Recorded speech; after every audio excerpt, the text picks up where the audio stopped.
What's up guys?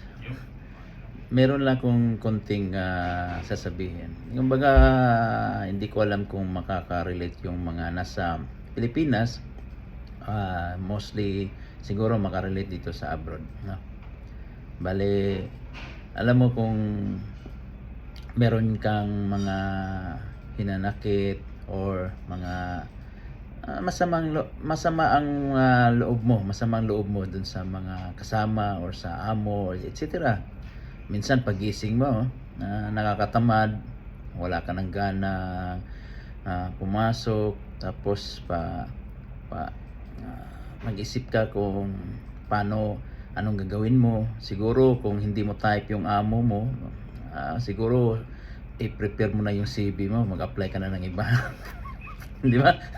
So meron ding iba na wala talagang magawa sa buhay. Talagang hindi makaalis, hindi makalipat.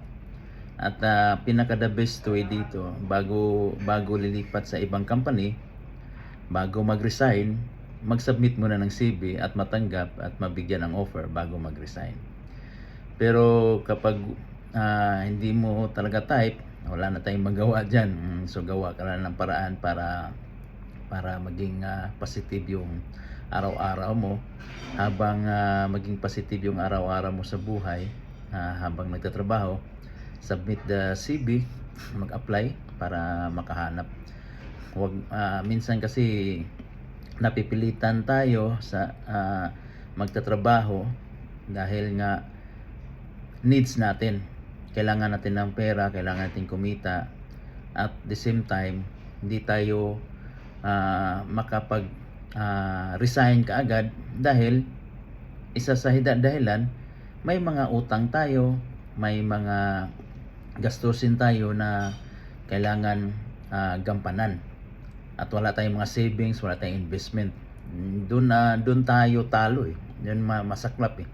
Pero kapag may pera ka, may savings ka, may investment ka, nako, kapag hindi mo na type at hindi ka masaya sa amo mo, ayan, kasi meron kang investment eh, meron kang savings eh, resign ka agad, kaliwali, di ba? Ganun yun eh.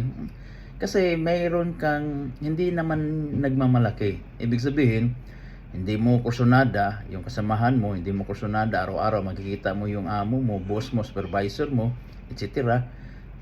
Nakakasimangot, ganda ng gising mo, tapos pagdating mo sa opisina, makita mo yung mukha, galit ka. Hindi maganda, di ba? Once na may savings, investment, easy, madali lang. File ka agad ng resignation, di ba? Ganun lang. So, that's how the reality sa ating pagtatrabaho kahit sa Pilipinas at sa abroad. At bakit tayo nag-abroad? Kasi mahirap tayo. Wala tayong pera. Tandaan natin, lahat ng nag-abroad, walang pera. Period. Tama or tamang-tama?